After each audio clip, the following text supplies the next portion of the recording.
Again, thanks to our panel, and I'm going to say education for the rest of the day, just to keep in tune with the great Dr. Tim Williams. Please, again, thanks to our panel, particularly to Anthony Manning, our partner in the conference today, School Infrastructure New South Wales, who has just 50-odd schools to build across Western Sydney. Plus, he told me there'd be more as of this morning, so incredible achievement. Now, my events team's already yelling at me because we're running behind schedule, so I'm going to ask you to do what I ask my staff all the time. I'll try and slow down if you talk slower, if you listen faster. And we will try and get through what I particularly want to do. Firstly, can I just add my voice to the acknowledgement of country and thank the Darug people, Pemulwuy's people, who welcomed us to their land, and particularly with regard to education, that we have particular responsibility for Indigenous education in Western Sydney, home to the largest community of Indigenous people in Australia, and we take that very seriously as a community. But so from my mob who came here, as involuntary tourists, boat people, 200 plus years ago, to your mob who've looked after the joint for 60,000 years, I say thank you. And we've had some special VIP welcomes by our ministers and others, and John Brogden and John Brown, former MPs and others. And I particularly want to welcome also Aden Ridgeway, former Senator Aden Ridgeway, the first Indigenous Senator from New South Wales, who's remained very strongly engaged in this region as well. So Aden, thank you, welcome as well, sir. Now, it's my job to delight in the fact that we have a federal and state election due within the next 12 months. Federal budget behind us last night. Not a big one for Western Sydney. We had ours last year and we'll get ours next year. We let the Victorians have a bit, we let the rest of the nation have a bit of money for now. But you can tell there's elections in the air. You know what? I love marginality. I absolutely love that Western Sydney is now considered the most dynamic political region in the country and the state. I love the fact that now we'll no longer be taken for granted by Labor or ignored by the Libs, because we are now the centre of everything, and we're playing catch-up solely because this community stood up and reminded politicians that there's votes in them, their western suburbs, and we expect a bit for it. So we asked today, what is our vote worth? What do we believe as a dialogue? I can't say it's on behalf of all of you, but it's based on a lot of discussions with all of you over our forums, our meetings, our papers, etc., to try and coalesce and ask in the next combination of a federal and state election, where Western Sydney will again be most important. You'll see that's Western Sydney's federal seats. Not as marginal as was last time, because Labor went pretty strongly through Western Sydney, but a Prime Minister who wants to stay in office has to win back a few Western Sydney seats off Labor if he's going to stay in office. And Labor, that's around in the far west, particularly Greenaway and Lindsay and Macquarie. And Bill Shorten, who still has eyes on the eastern edge of Western Sydney, Reed and Banks, to tip that over. It's important that we'll be reminding Bill Shorten and Malcolm Turnbull what we want. Ditto Gladys v Luke, state election. Much more marginal, and I think on the last one we used probably a level of about 7% of marginal seats in federal elections. At state, traditionally more volatile. I think you can claim under 10% is a marginal seat environment in New South Wales, and that is a lot more seats on both sides of the equation, as you'll see there. The red ones being Labor, the great spirit of Tim Williams and Stalinism. The blue ones being the Liberals. I tell John Brogden, because those great Tory shirts, the blue shirt and the white collar, so red-blue always works pretty well. You'll see there that Western Sydney, along with country New South Wales, is where the election will be determined. I can remember the salad days before the Orange by-election when it was just us. It was just Western Sydney who held every card in the deck. Now we've got to share them with the bush. The National Party's back and they're trying to steal a lot of our money. So we're happy to be at least equally the most popular part of state politics. Win. So if you consider that marginality in the situation we've got, what is it that we want? I mentioned before the fact that the growth targets in the middle and inner ring aren't going to be met, which means more pressure to Western Sydney, which adds more resonance to why we need a share of infrastructure and social services to cope with that growth. One should remember we're also still playing catch-ups. It's not as if we're only looking over the horizon like we're starting to do. We're making up with many, many years of neglect and growth that's been there. So we'll keep pushing along. We're also prepared to cop that growth and pay to play. We will continue to advocate for value capture where required to get the infrastructure we need. Unlike the great people of the eastern suburbs and the North Shore who get their stuff for free, we know we've got to pay for it, but if that's what it takes to get it done, then it's a responsibility I think we need to manage. Let's start at education where it all needs to start. Education is the key, and schools infrastructure and Anthony's team are the key to delivering that. You see Arthur Phillip High here in Parramatta, the first vertical school, the new wave of vertical schools. Another tough school used to play every Tuesday in rugby league and get beaten up by Arthur Phillip High. We were the great school of the great Ray Price, but there wasn't many great Prices as there should have been in the team, and there was plenty of them at Arthur Phillip. I hope a vertical school doesn't soften them and make them a lesser footy team. But it really is, this goes to exactly why the schools are not only helping education, but that schools are now becoming part of the urban form. Schools are becoming part of the reason vertical schools will be why people want to live in the cities of the West and not only in the suburban spread. And Arthur Phillip's a remarkable example. As I said before, we are home to James Roos, the best school in Australia by any measure. It was 300 metres from my school and 300 places on the My School website from my school too. But one of the truly great schools, my brother got expelled into it, which was quite an achievement, from Cumberland. His father was the member of Parramatta at the time. That might have helped, I'm not sure. But he was also described by the 20-year principal as the student with the greatest gap between potential and performance. He'd ever seen Mensa IQ and a score of about 100 out of 500 in the HSC. Of course, he went into advertising. We're also home to Westfield Sports High, the greatest sports school the world's ever known. And Adam Leto, the director of the Western City Leadership Dialogue at the back there, short bloke, close-cut haircut, tells me he's the second greatest soccer player to come out of Fairfield after Harry Kewell, and a product of Westfield Sports High. But we are very proud of our schools, Catholic education, and the tremendous distribution they have across the region and other serving many of our cultural and differences. I mentioned before, though, we want to be too cool for school. We can't have a region that is 10 degrees hotter on a summer's day at times than Bondi Public or Balgala Public. The Bidwell Public ought to be recognised in that. I take the Minister's point, they mightn't all be hermetically sealed, and we ought to build for good sea breeze. Not so much sea breeze in Bidwell in the middle of a hot summer's day, though, so we need to get that balance right between environmental construction, entirely appropriately in new schools, retrofitting old schools. As I said, it wasn't only the sweltering kept my algebra marks down, but it didn't help. So we have to be smart in the way we design those schools. And speaking of smart in designing schools, let this never happen again. This is what drives me every day. I have a little map in my office to remind me. That in the corner there, that's Ed's High School, right there. That's Ed's Primary School. That's the Reby Juvenile Justice Centre, where kids who kill people go. This is not some afternoon detention centre. This is the high security, maximum security jail for children that is 20 metres from the front door of the high school and the primary school. That's the single most appalling thing I've ever seen in Western Sydney. I haven't worked out who planned it yet. When I do, I'm going to hunt them down and kill them, because talk about the cycle of disadvantage that you graduate from primary school to high school to the Reby Justice Detention Centre. We can never allow that sort of planning ever to happen again in education, and I pay great tribute to the educators of both those schools who overcome that every day and ensure their kids don't graduate into Reby. But that's about good planning. Indigenous education, I mentioned before. You'll see the table on the right, that's the relative growth.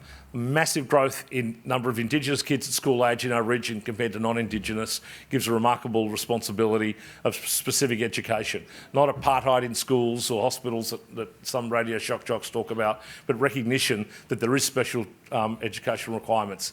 We're also home to the biggest islander population in Australia. We're also home to the largest Muslim population in Australia and many other cultures. We simply need to know in curricula that there is appropriate recognition of different types of learning. We're home to the biggest refugee population in Australia. So we'll be calling on the federal government and state governments to renew their special funding for refugee health and education programs, Indigenous education and literacy, to make sure Western Sydney goes together as one. I want to particularly make mention of John Warby School in Campbelltown, one of the remarkable Indigenous education outcomes in Australia, doing remarkable work and another pride of Western Sydney education. Let me just say, John, I stand with TAFE. I am a great believer in TAFE. I cheered on when Bob Hawke, and the great Bob Hawke, who's in hospital, we send him our regards at the moment, in the 80s stood up and said every kid should finish school at 17. It was a very great aspirational program. The problem is all of us who cheered it on have to recognise there is some disadvantage to that. There's some kids sitting in high school classrooms trying to finish a HSC next to some kids who don't want to be there and being forced to be there to do algebra, and that's not great for either school. We need to do as the Victorians are doing, much better integrate late high school with vocational education. At the same time, co-locate. The way John's team's co-locating industry and TAFE on work sites, we have to co-locate education and vocation in schools and make it much better aspiration.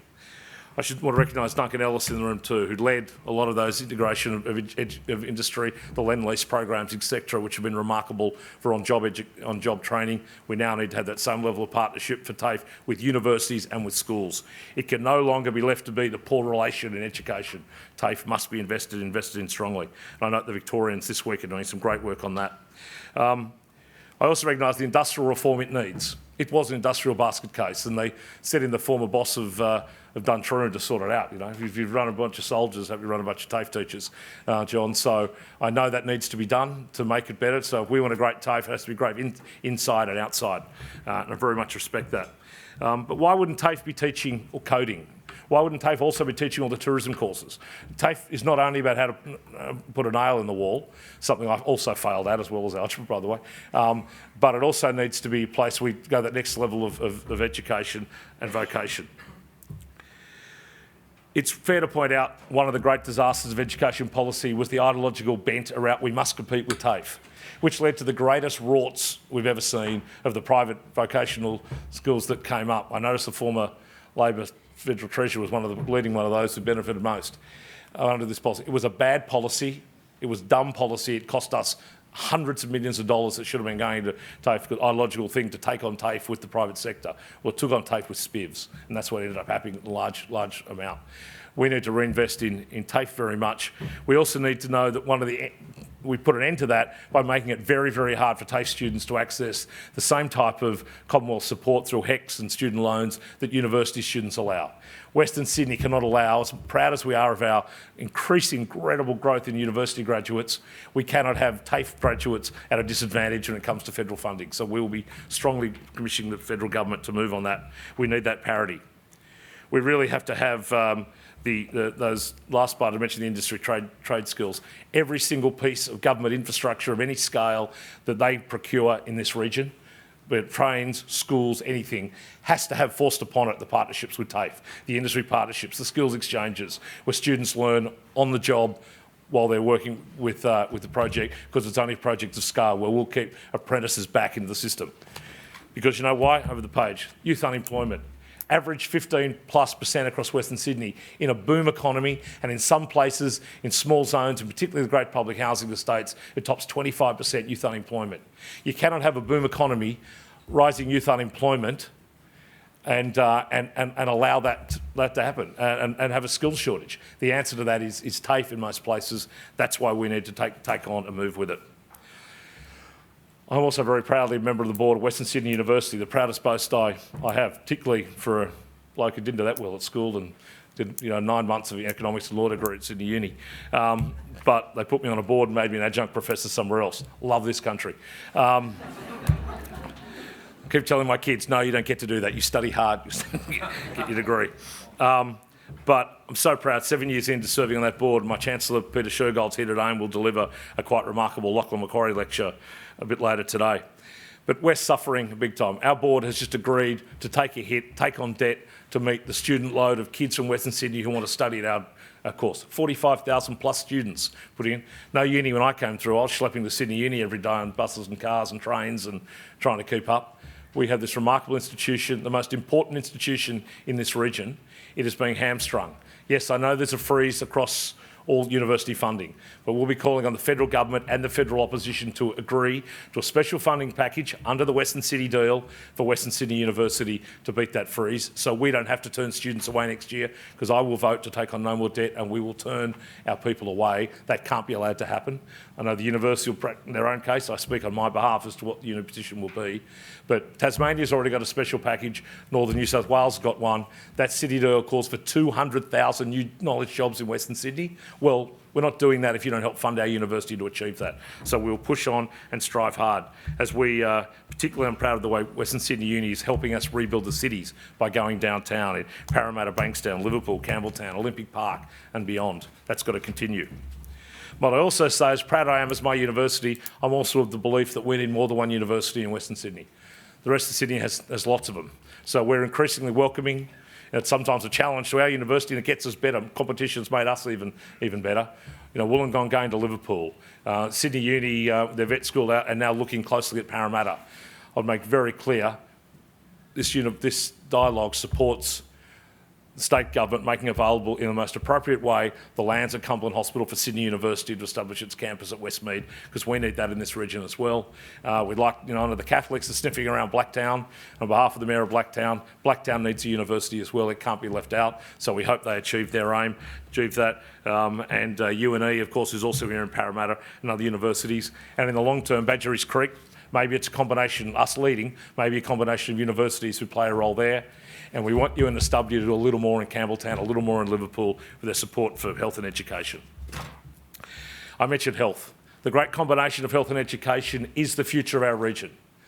We put these two together, innovation precincts like Westmead, the most amazing Westmead will be. We'll come to the hardware, but we ought to have an ambition in this region with the funding that goes into health and education, with the expertise in those health and education professionals. This region should cure cancer.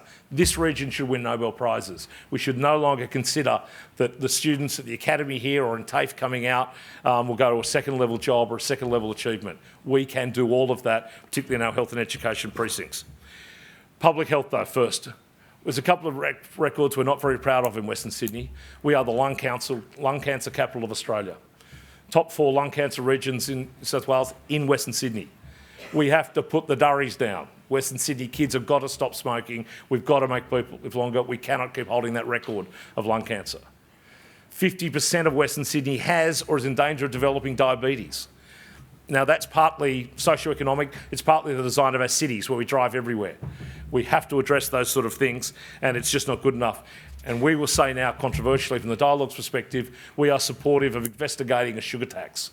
Some people will say it's a tax on poor families in Western Sydney. Well, I'd say the attacks on their diabetes is worse than a tax on their fast food and soft drinks. If I can get off sugary drinks, anyone can. So I think we will be further into that debate about sugar tax, be seeing somewhere a region we should support rather than others. Sugar companies say, oh, the western suburbs will hate it. Well, start caring about the health of our region and we'll start caring about the tax on your product. It's just not good enough. I mentioned before also mental health and refugee health. I wanted to make mention of Fairfield. And we've got some great mayors there. Andrew Wilson was here before from Parramatta, Carl Asfer from Canterbury Bankstown, new mayor over there who's tidying up the mess Canterbury left him in the new council, and good strength to you, and other CEOs from councils across the region. But I want to particularly mention Fairfield. Everyone in this room today can thank Lucky Stars, and I note Peter Shergold's also of his many jobs, the Refugee Coordinator General in New South Wales. Fairfield is carrying a massively disproportionate load of Australia's commitment to refugees. There are so many refugees pouring into Fairfield and managing our multicultural mix. It's about time we all did something to help Fairfield. It's not okay if they be left to carry the load alone, and we're demanding of government to continue and renew the special refugee health packages that's done to help people, and mental health, which is not only a refugee issue, but unfortunately has a habit of manifesting in those who've suffered dispossession for so long. So we need that special type of funding.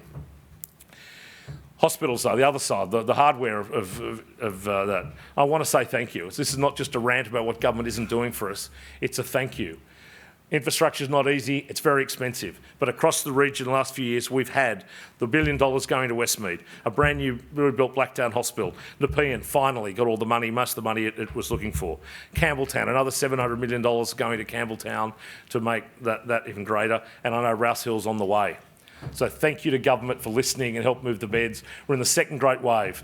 Neville Wran and Laurie Burton said beds to the west in the 80s, which nearly caused uproar with the bloody doctors who said, I'm not going out there to treat health. Make the patient come to me. Well, they broke the back of that. This government is now matching that with an incredible binge of hospital infrastructure. But as thankful as we are, sorry, there's still more to come. We need more. And if we're going to wear that population load that Sydney wants us to do, then we need more. Liverpool Hospital needs about $1 billion to make it the Liverpool that it can be, where we will cure cancer, where Liverpool will be the cancer quaternary hospital that Western Sydney demands, and where the city of Liverpool grows off the back of its health and education precinct in Liverpool. It's a fundamental part of what we're going to be demanding in state and federal budgets. Campbelltown, under the city deal, needs more money for take the Ingham Institute, not only at Liverpool, but extend it to Campbelltown. And people like Tony Perrich and others in the room have been very supportive, private donors for the Ingham Institute. It needs more public support, the Ingham Institute, and it needs a second home in Campbelltown, and we'll keep pushing. And maybe down the track, even Bankstown Hospital, which is sort of like our Bankstown University campus, wasn't really in Bankstown, wasn't in the centre, and we've now taken it downtown Bankstown. We need Bankstown Hospital to go downtown Bankstown as well, so the people of the southwest can access that hospital properly. We want to bury the train line, build the university in the hospital, and really take on the success of the Bankstown city centre. Now, all that infrastructure is nothing if we don't get jobs. No good to have fancy, shiny new everything if you're still travelling, 30 kilometres plus to 6 kilometres plus each way for your job. I know Danny Razik's in the room, and I want to particularly make mention of Deloitte and the work they did. The greatest single piece of industry philanthropy I've come across in this region, the Shaping Future Cities, that goes on and on. So thank you, Danny and Theo and your teams for that. They've identified, and we've identified, a range of industries there that are our future. But notice they're almost all smart jobs. We're no longer the region where you set a couple of steel fabrication plants and assembly lines and let the migrants go and not speak English but stamp something as it goes along. We're into smart jobs now, new industry jobs, creative industry jobs, knowledge jobs. That'll continue. Tourism, we are the new tourism hub, and for 20 years in the tourism industry, I can't get it out of my system, but we're going to have 2 zoos. Good old Doonside, the Featherdale at Doonside, which has carried the load for so long, and the brand new Sydney Zoo. We need this region to have its own convention centre, and the RAS at Homebush Olympic Park is the place where we need that government investment to take that to be the convention exhibition centre. This region deserves to get the lucrative business tourism. We've got the Western Sydney Performing Arts Centre, the hotels at Parramatta. I want to take the moment to talk about the contribution the clubs are making in investing in our tourism and other communities across the region. Yep, they're taking a lot of pokey money from us, but unlike the publicans, it's not going in their pocket, it's going back into our communities to turn around and provide community facilities. So we appreciate, $100 million Performing Arts Centre at Ruddy Hill. It's a remarkable private achievement. In about 1/8 of the time it took the government to come around to give us the powerhouse, the private sector's going and building the theatre. The powerhouse is coming, I'm told. I trust it's going to happen. And if you've been out to Warwick Farm lately, if you haven't seen the new MG Sofitel and the Inglis stables there, where you can check the family and the horse in, the most remarkable accommodation you've ever seen. It really is important. So we need to keep that going. I note Andrew Wilson's comments before about the powerhouse. Didn't you love it when all the arts denizens of the East kept saying, give them a migration museum, will you? I mean, they're all wogs out there. Give them the migration museum. That's what they need in Western Sydney. Don't give them high art. Don't give them anything we've got. Don't give them anything their taxes have paid for 200 years. Flick them a new migration museum. We'll keep them happy. Well, guess what? We're not going to cop that. We're getting the powerhouse. It's going to be magnificent, and we want more, and we're going to keep pushing for more, and a lyric theatre we need in Western Sydney as well. We need more jobs to come, firstly in government. We recognise the Department of Planning, Department of Education are coming to Parramatta, Multicultural New South Wales and gone to Liverpool, and there's a range of others that are moving. But we want to see, let's get a little inventive. Why would monocultural Artarmon host SBS? Seriously, people. Monocultural, maybe bicultural Artarmon, as opposed to multicultural Liverpool. Not only in offices for the staff, how about some studios so that the storytellers of Western Sydney can put their stories to film? Why not relocate something as simple as that and make a massive difference in the creative output of this region? And while I notice planning and education are coming, which is great, why wouldn't we ask the federal and state departments of transport to set up in Western Sydney? You want to understand how transport works, get on some public transport in and around Western Sydney. I know the Parramatta Light Rail office is here and the Greater Sydney Commission, and that's been tremendous. We want more federal and state government transport departments here in Western Sydney, not only in Parramatta. There's regions, commercial regions across the Western Sydney which we can take advantage of. But I want to recognise who is already coming, and these big names. Groups like NAB, 3,500 professional staff, smart jobs coming to the west, mostly in Parramatta and then spreading. The big 3 accounting firms already here, EY's in the room, they're looking at following this sort of future smart jobs. Defence industry, Northrop Grumman, which I'm told is a big fancy American defence contractors, already looking at basing at Badgerys Creek as part of the Aerotropolis, and particularly the Great Sydney Water that led the charge many years ago and is now stands testimony to other corporations looking about coming west. All across the region, our cities need to accommodate and own and attract these type of businesses. But where would they live? Housing. We can't get housing forgotten. Affordable and fair housing and public housing renewal. The little map there is talking about how we can address the inequity in housing affordability. We put a submission to the GSC recently and we bit the bullet and said, and I know the great John Brogden in front is going to build most of it for us, that Landcom's back, baby. Landcom's back where it used to be.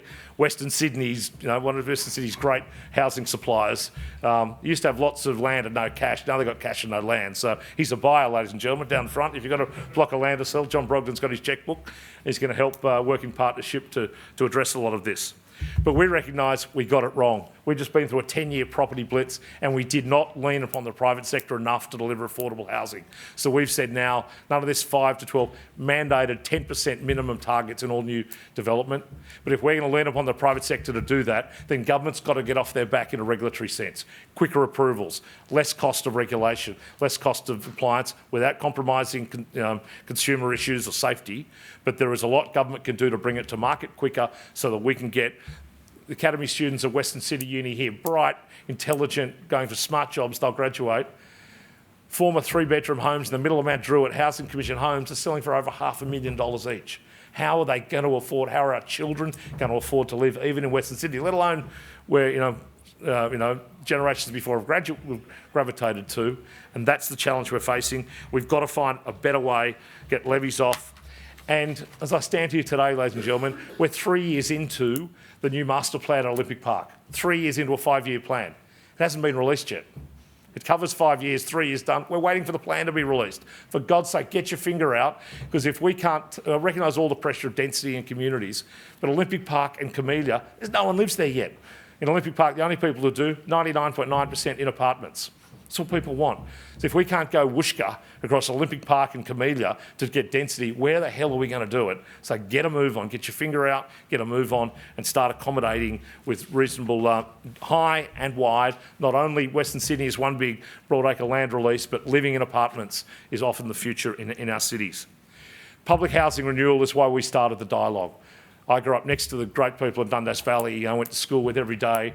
It's the last great region in which people could buy their own home and buy out of disadvantage. It hasn't happened enough in Ayers, in Mount Druitt, in Green Valley, and it won't, because we've shrunk now down to a much tougher socio-economic group left in the public housing estates. We cannot leave them to 25% youth unemployment rates. We cannot leave them to little aspiration and cycles of poverty and disadvantage and drugs, criminality.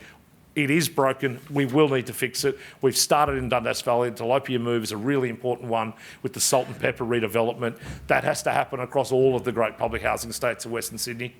We called for a Commonwealth Games recently, and what a great place to take an athlete's village in the middle of Mount Druitt or Green Valley or Ayers. We've got to get inventive of how we do that. We cannot let it go on, because we'll all pay the price.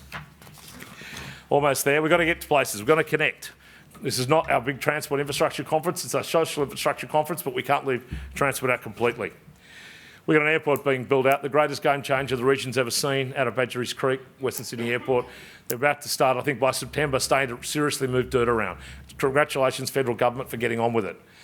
Challenge is we're only building one runway. Let's start planning the second runway now. Let's start accommodating the second runway now. Let's, for once in Western Sydney, get ahead of the curve and not wait till the back end. So we're calling on the government to move faster on that. Parramatta Light Rail, it ought to be underway early next year, which is fantastic. A project we started way back in partnership with Parramatta Council 6 years ago, and it's really moved forward. We've got the commitment to Carlingford from Westmead. The government's looking at, and hopefully will soon approve, the extension of Olympic Park, or we say go further, the original plan. How does the Hills District and Parramatta link? So the executive class, the managerial class of Parramatta can access that line. How do we get the loop back along Parramatta Road to activate Auburn and Granville and up the Auto Alley and really get redevelopment of those places? And importantly, we recognise that light rail largely is an urban renewal. The heavy lifting's got to be done by Metro Rail. We are very proud of having launched the Western Sydney Rail Alliance that has got from government now support for the South-North rail line, not the North-South anymore, ladies and gentlemen. It's now the South-North railway line there, and everything will now be West-East. We're changing all terminology to make West and the South-West ascend. So the South-North rail line the government's committed to originally from the airport up to St Mary's, fantastic. 50 million each only from the state and feds for the plan, and then they're going to be on the hook 50% each. We're going to be on the hook as well in a value capture methodology to help deliver it. So that's tremendous. We appreciate that support. But we need today to identify, secure, protect and procure the corridor north from St Mary's through Marsden Park to link up to the North West Rail at Schofields, and south from the airport through Oran Park, the poor people of Oran Park, beautiful community, no transport, through to Campbelltown and Macarthur. We also need to extend the line to Leppington, so we hook up with the South West Rail line so people of Liverpool can access the airport best. And we need to electrify the train line south of Campbelltown and Macarthur through to Wilton Town Centre so we don't create a new Oran Park down in Wilton and Gilead and Appin, where massive growth is taking place. We cannot commit more generations of Western Sydney to no public transport. It will be criminal neglect in planning sense if we manage that. So we'll continue to push government on that. And last on transport is the Metro West Rail, the west-east steel spine of Sydney. We need that. We know we're not going to get it by 2025 when it was going to be, but it better be 2028. We need that train line built, the underground, fancy, driverless, high-frequency class originally from the city to Westmead, which is important. We also need to commit to a route beyond that to take in Blacktown and Penrith and a link to the airport, so the second stage of the Metro. I personally, I know a lot of people, particularly Lucy Turnbull, who'd shoot me if she hears me say it, but I'm not hung up on the 15 minutes from Parramatta to the city. If it's 22 minutes and it's fast and reliable and all the time and great service and it activates some other communities around Camellia and etc. and around Olympic Park and Newington, then I'm all for that. We need a great train, but we need it committed earlier and get on with it, and we'll help pay for it under a value capture methodology. So, as I wind up, which will make Brett very happy, get us back on schedule. Whew, hope you've heard most of it. You can't do all of that if you don't have a governance system. You can't deliver infrastructure. You can't rebuild communities. You can't promise and deliver social service. You can't address disadvantage if your governance system is all out of kilter. We cannot have Auburn Council, Canterbury Council, former Canterbury Council, and Parramatta Football Club with their awful, illegal and inappropriate governance embarrassments, boardroom shenanigans, council chamber shenanigans, be what defines Western Sydney's governance. This region should be a bastion of best practice, not the sanctuary of spivs that it became to look like. We cannot have developers and real estate agents approving their own projects when they sit on council. It's frankly absurd. We cannot have part-time mayors who get turned over every year. We want, in a paper David Borge and I released recently, we want full-term, full-time mayors, remunerated properly. We want proper executive administrations. We want councillors to sit an AICD course or something like it in their first year, or they're not allowed to be a councillor. If you don't understand corporate governance, then get off the council. Quite simply, gone are the days when it's just a profession to go on and help yourself. There's an awful lot of great councillors that we need support, and there's great chief executives and GMs who don't deserve to be sacked simply because they told the councillors to get their fingers out of the cookie jar. Nor do we need incompetent management not able to be moved on by professional councillors. We need mechanisms to make it great. With a stroke of the pen, the state government can make local government respond to the lobbyist register. The one I've got to sign. Every time I have a meeting with a state minister or a bureaucrat or anybody, we've got to register. But I can go and run for council and vote for my own approval if I like. I mean, that is just ridiculous. Local government has to get better, has to get greater scale. We've got to invest in reformers like Cal and his team at Canterbury Bankstown, who are turning that around, like so many people across Western Sydney who come for all the right reasons, deserve the scale, the support and the services that they get. And we're calling on both sides of politics, as I recognise Daniel Mookie, the member of the opposition upper house, both sides of Parliament to support proper governance reforms. But lastly, on governance as well, we've gone through a remarkable period. I pay absolute regard to the Greater Sydney Commission, and we wrote recently with a few of our colleagues to the Premier saying the Greater Sydney Commission, who mockingly called in Central Sydney the Greater Western Sydney Commission for what they've done to change the debate around this city quite rightly with their Parramatta base, is that it can no longer be held to ransom and all of us wondering where it can't report to the Department of Planning and Environment. It's the Greater Sydney Commission. The Premier must run the Greater Sydney Commission, just as the Premier runs Barangaroo and the Urban Growth Corporation with a much thinner mandate than the Greater Sydney Commission. We need that reporting to the Premier. But importantly, after the great work it's done, we need to ensure that we have coordinator generals designated for GPOP, the area between here and Olympic Park and the Aerotropolis. Greatest planning in the world and the greatest now reconfidence of a community in planning is one thing, but if we don't deliver, it's another thing. Who will be there kicking butts every single day when to get transport agencies to work with each other, to get planning and agencies to work together, to collect the money in a value capture methodology, to make it happen? We have done great planning. It is now the time of delivery. The governments must turn their mind to how they will deliver. They must recommit to the Commission to continue the planning, and importantly, they must mandate, we've said, people like Lucy Turnbull and Jeff Roberts, make them a Coordinator General. The way we did it in the Olympics, get the Olympics built, you need that level of intervention to make it happen off the back of great planning. So, ladies and gentlemen, I'll not repeat them all. On stage, you'll see sort of the list of, it's called the wish list. There's a range of things. The one I didn't mention was the environment because of time. This city can be so proud of what it did to turn around to now the cleanest harbour, any Western harbour in the world, and the cleanest oceans that we swim in. All of us schlep in to have a swim. But it can't just be the people of Bondi and Mosman get to go for a dip after work or go for an afternoon sail. Our rivers still have shopping trolleys given birth on a regular basis in there.